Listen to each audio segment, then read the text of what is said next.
Queridos irmãos e irmãs, que Jesus nos abençoe a todos.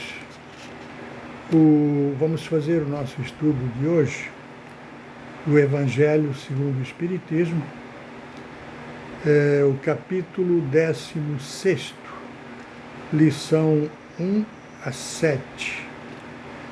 Antes nós vamos fazer a nossa prece para iniciarmos o nosso estudo de hoje.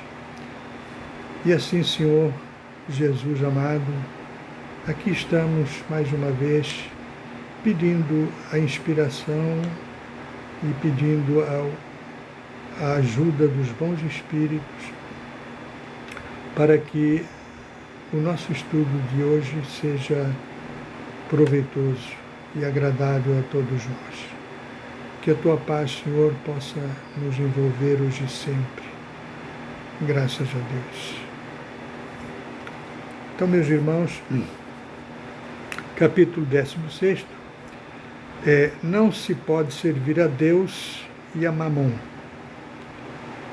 Então, comecemos aqui. Salvação dos ricos seria o primeiro item. Jesus diz o seguinte: ninguém pode servir a dois senhores, porque ou odiará a um e amará o outro, ou se prenderá a um e desprezará a outro. Não podeis servir a Deus e a Mamon. Mamon aqui digamos, a representação de uma divindade ligada ao poder material, né? Então, Mamon é aquele que luta ou trabalha para conseguir os bens materiais, né? E se você ainda está nesse nível de amar a riqueza, amar os bens materiais, você ainda está sob a égide ou o comando de Mamon. Para servir a Deus, a gente tem que se desapegar das coisas materiais. Isso é difícil, nós ainda não conseguimos. Nós estamos num planeta de provas e de expiações, então ainda não conseguimos esse desprendimento total, esse desapego. Estamos tentando, estamos lutando para isso, procurando aproveitar os ensinamentos de Jesus Cristo, né? Aí, continuando, ele diz o seguinte: então um jovem aproximou-se de Jesus e disse: bom mestre, que bem devo fazer para adquirir a vida eterna? Jesus respondeu: por que me chamas de bom? Apenas Deus é bom. Se queres entrar na vida, cumpre os mandamentos. Que mandamentos? Perguntou o jovem. Disse Jesus: não matarás, não cometerás adultério, não furtarás, não prestarás falso testemunho, honrarás teu pai e tua mãe e amarás o teu próximo como a ti mesmo. E o jovem lhe disse: tenho respeitado todos esses mandamentos, desde que cheguei à juventude. O que falta ainda? Jesus respondeu: se tu queres ser perfeito, vai, vende o que tens e dá-o aos pobres, e terás um tesouro no céu. Depois vem e segue-me. Esse trecho aqui é interessante. Logo lá no começo, quando o jovem chama bom mestre, Jesus retruca: por que me chamas de bom? Apenas Deus é bom. Olha que reflexão que nós podemos fazer aqui. Jesus não se considerava bom. Quando foi chamado de bom, não, bom é Deus, só é Deus. Agora, se Jesus disse que não é bom, o que é que nós podemos fazer? O que é que nós podemos falar, né? Muitos de nós talvez se arvorem aí de passar por bons moços, boas pessoas, e é interessante refletir sobre esta observação de Jesus, né? Bom, somente bom é Deus, né? Depois o jovem ainda deu uma dizendo o seguinte: tenho respeitado todos esses mandamentos desde que cheguei à juventude. O que falta ainda? Aqui denota-se, na palavra do jovem, desse espírito aqui, uma certa carga de soberba, né? Ele se achava quite, né? Ele cumpria, né? Ele respeitava todos os mandamentos, na opinião dele. Então isso é soberba, né? Aí Jesus nele disse: se queres ser perfeito, vai, vende o que tens e dá aos pobres, e terás um tesouro no céu. Depois vem e segue-me. Essa aqui é boa, hein? Por quê? Se ele conseguisse se desprender, se desapegar dos seus bens, vendê-los e dar aos pobres, ele teria sido convidado por Jesus para ser seu discípulo, né? Que ele disse: depois vem e segue-me. Porque Jesus não vai mandar ninguém vender os seus bens a troco de nada, né? Nem se todo mundo se desfizesse dos seus bens, o mundo estaria com sérios problemas de economia.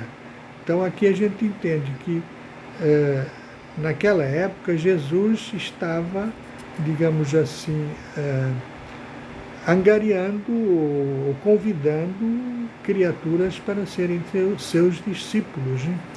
Então esse nosso amigo aqui perdeu uma grande oportunidade de ser discípulo de Jesus, porque se ele vendesse tudo, nada lhe faltaria, porque aqueles que andavam com Jesus não sentiam falta de nada. Jesus provém todos aqueles que o seguem, né? E aí o jovem, ouvindo essas palavras, retirou-se muito triste, porque possuía muitos bens. Jesus então disse aos seus discípulos: em verdade vos digo que é bem difícil que um rico entre no reino dos céus.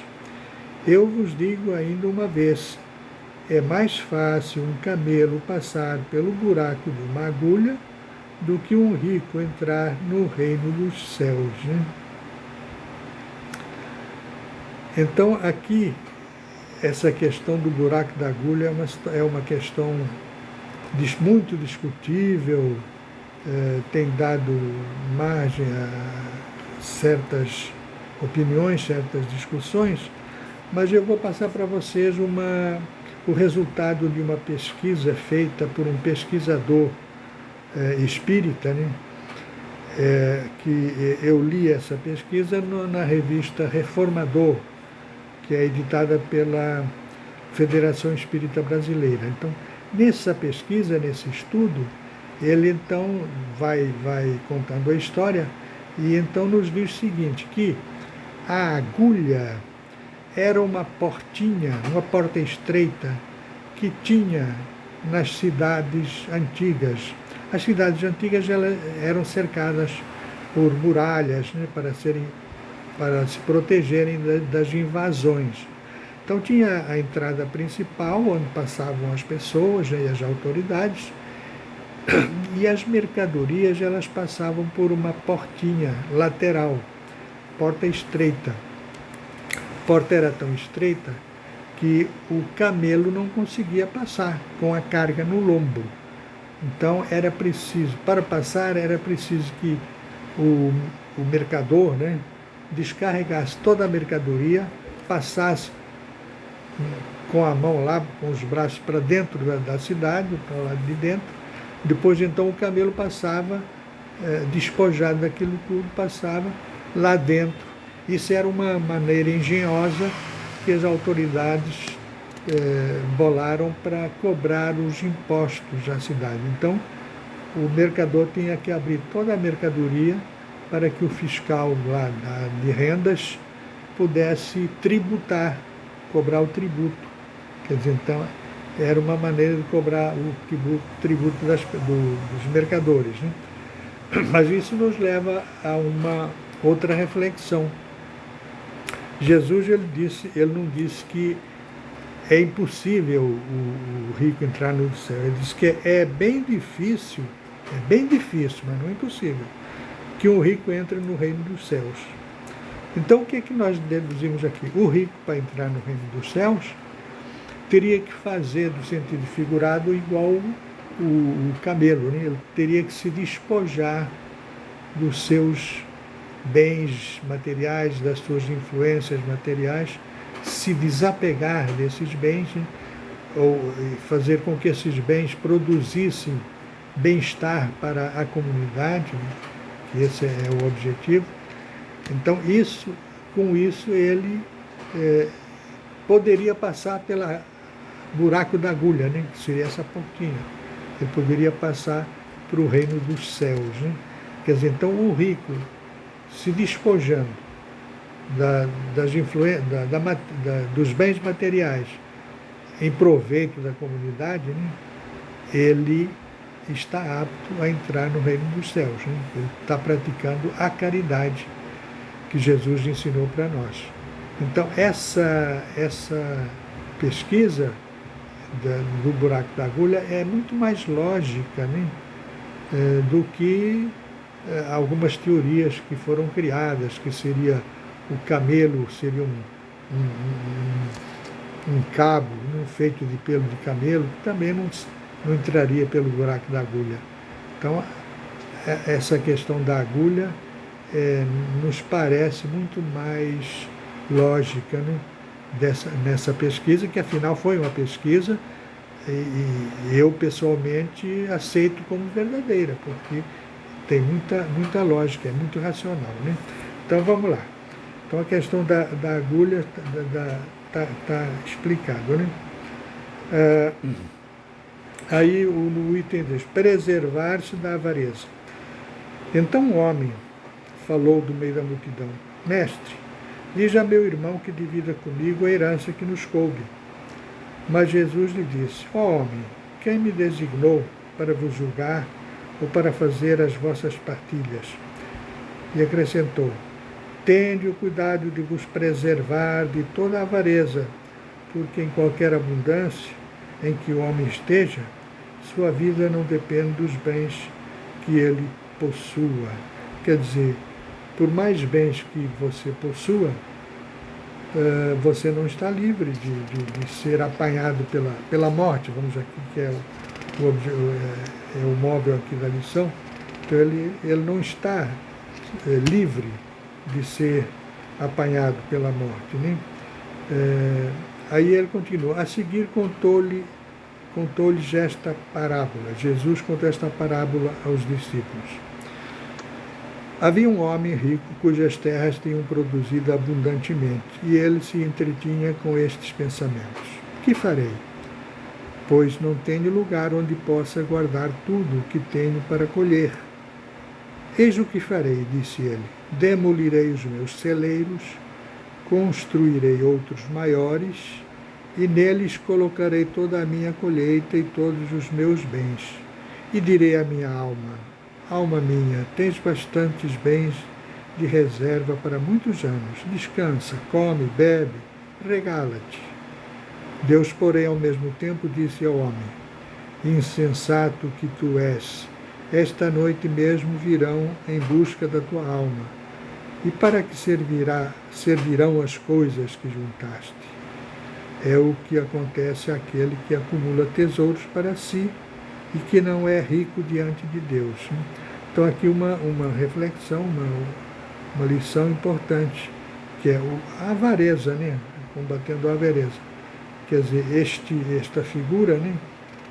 Que teve uma produção muito grande, que podia dividi-la com os necessitados, de fazer a caridade, fazer alguma coisa de bom, que fez ele?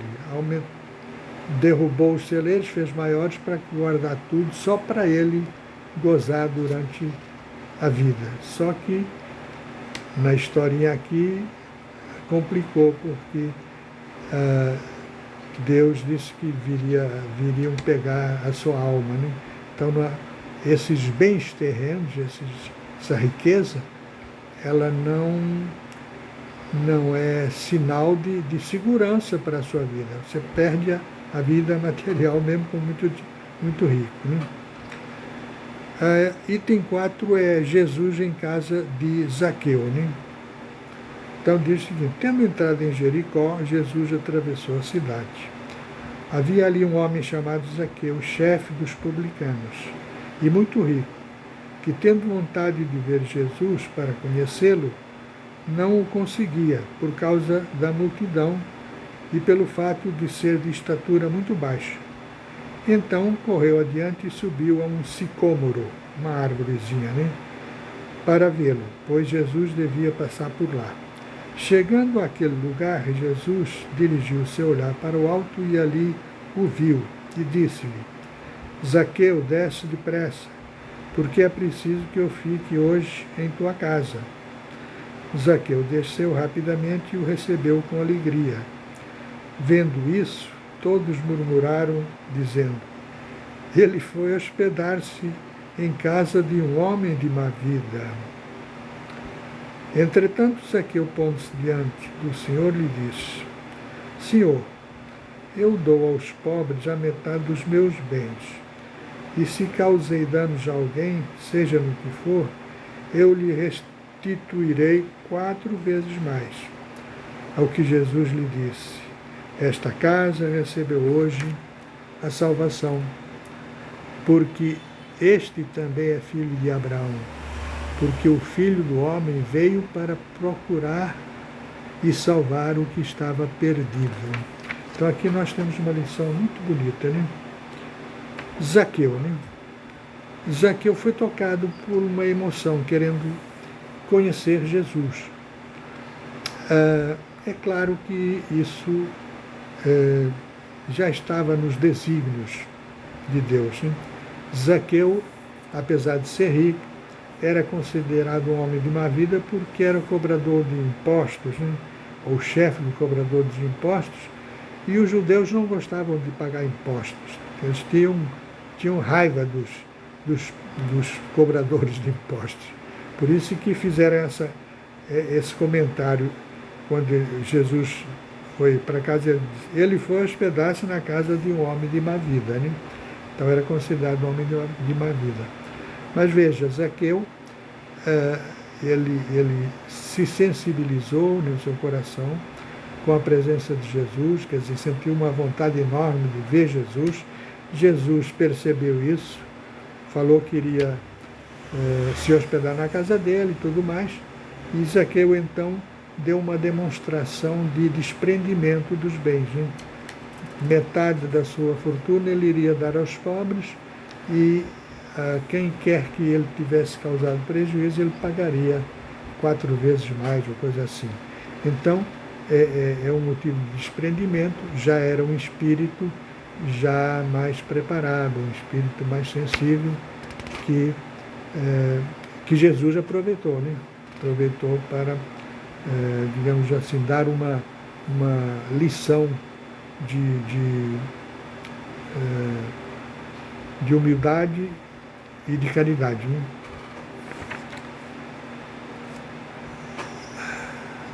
Aí vem a parábola do mal rico, né? Havia um homem rico que se vestia de púrpura e de linho e que se trajava magnificamente todos os dias. Havia também um pobre chamado Lázaro, todo coberto de úlceras, deitado à sua porta, desejando matar a fome com as migalhas que caíam da mesa do rico. Mas ninguém lhe dava nada e os cães vinham lamber as suas chagas. Ora, aconteceu que esse pobre morreu e foi levado pelos anjos ao seio de Abraão. O rico também morreu e teve o inferno como sepulcro. Enquanto estava nos tormentos, levantou seus olhos e viu de longe Abraão e Lázaro no seu seio. Gritando, ele disse estas palavras: Pai Abraão, tem piedade de mim. manda-me Lázaro, a fim de que ele molhe a ponta do seu dedo na água para refrescar a minha língua, porque eu sofro extremos tormentos nestas chamas. Abraão, porém, lhe respondeu: meu filho, lembra-te de que recebeste teus bens em tua vida, e de que Lázaro só teve males. Eis porque agora ele está na consolação e tu nos tormentos. Além disso, existe para sempre um grande abismo entre nós e vós, de maneira que os que desejam passar daqui para junto de vós não podem fazê-lo, como também ninguém pode passar do lugar onde estás para aqui. O rico lhe disse: então eu te suplico, pai Abraão, que o mandes à casa do meu pai, onde tenho 5 irmãos, para lhes contar estas coisas, a fim de que eles também não venham para este lugar de tormentos. Abraão lhe disse, respondeu: eles têm Moisés e os profetas, que os ouçam. Mas o rico disse: não, pai Abraão, mas se algum dos mortos for ter com eles, farão penitência. Abraão, porém, falou: se eles não ouvem nem Moisés nem os profetas, também não acreditariam ainda que algum dos mortos ressuscitasse. Né? Então, o que é que nós vemos aqui? O rico gozando das suas riquezas, tranquilo, tudo bem, né? E o pobre, coitado, sofrendo as misérias da vida, pegando as migalhas que sobravam do rico. O pobre, humilde, morreu, foi para um lugar de paz, de harmonia. Né? A gente diz para o céu, né? Vamos dizer que foi para o céu, né? E o rico foi para o inferno, coitado. E aqui tem então, esse diálogo, né? É interessante. O rico querendo que o pai Abraão, que é o símbolo de Deus, no caso aqui, Abraão seria o pai da raça, né? Da raça hebraica, né? Então ele manda que Lázaro venha molhar minha língua com água fresca, um negócio assim. Aí ele disse: não, Lázaro está, hoje você já recebeu os seus bens em vida, então, e Lázaro só teve sofrimento. Aí essa aqui, então pediu para que ele fosse na casa da sua família para avisar os irmãos para que se corrigissem, né? Aí Deus lhe disse: eles têm Moisés e os profetas, né? Quer dizer, então, essa desculpa, precisa que Jesus venha, precisa que alguém me diga. Moisés, no caso Moisés e os profetas, eles tinham publicado os ensinamentos necessários ao bom comportamento das pessoas, das criaturas, né? Então, não era necessidade, não fazia sentido de mandar o Lázaro, até porque os irmãos não iriam acreditar, né? Então, agora vamos entrar na parábola dos talentos. O Senhor age como um homem que tendo que fazer uma longa viagem fora do seu país, chama os seus servidores e lhes entrega seus bens. A um ele deu 5 talentos, ao outro 2 e ao outro deu 1, segundo a capacidade diferente de cada um, e partiu imediatamente. Aquele servidor que havia recebido 5 talentos foi-se embora, negociou com esse dinheiro e ganhou mais 5. O que recebeu 2 ganhou da mesma forma, outros 2. Mas aquele que só recebeu 1 talento cavou um buraco na terra e ali escondeu o dinheiro que recebeu.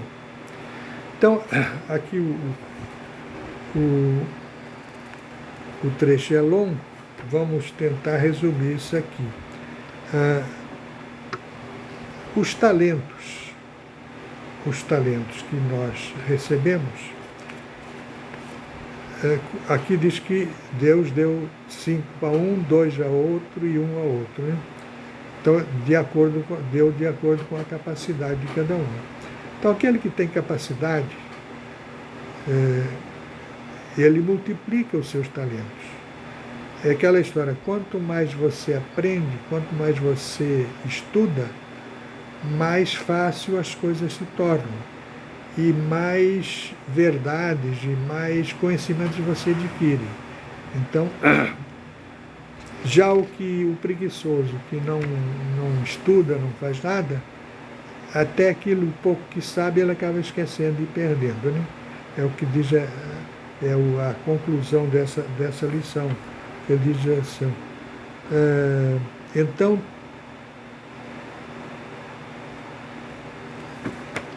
ele aqui até deu uma demonstração, aquele que recebeu um talento, não sabia o que fazer, enterrou, guardou para depois devolvê-lo ao Senhor. Aqui cabe aquela história de que aquele que tem mais se lhe dará, né?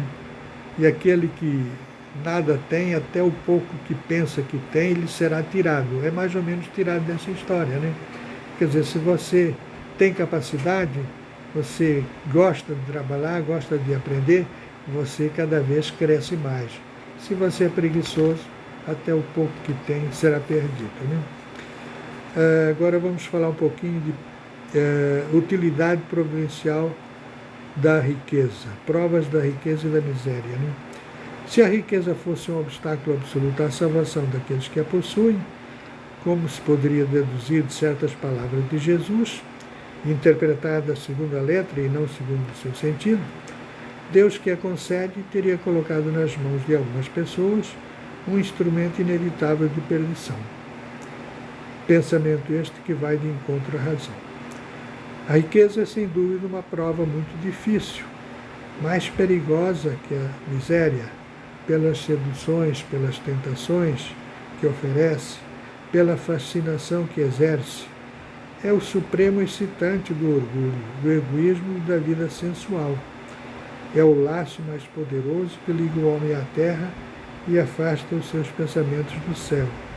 Produz tamanho desvario que quase sempre se vê aquele que passa da miséria para a fortuna esquecer rapidamente a sua situação anterior e também dos que com ele a partilharam, dos que o ajudaram, tornando-se insensível, egoísta e fútil.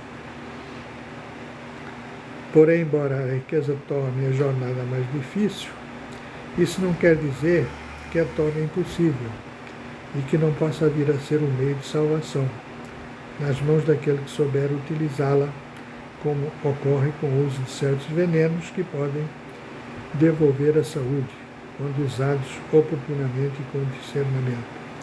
Então, a gente pode deduzir aqui o seguinte: a riqueza,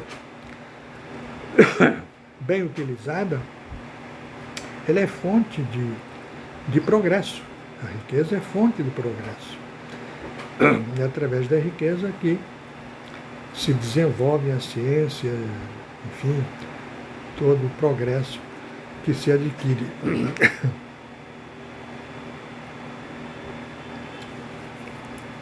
Agora, é difícil realmente lidar com a riqueza, né? Sem se perder. Geralmente, a maioria de nós, né, quando tem a riqueza à disposição, geralmente você usa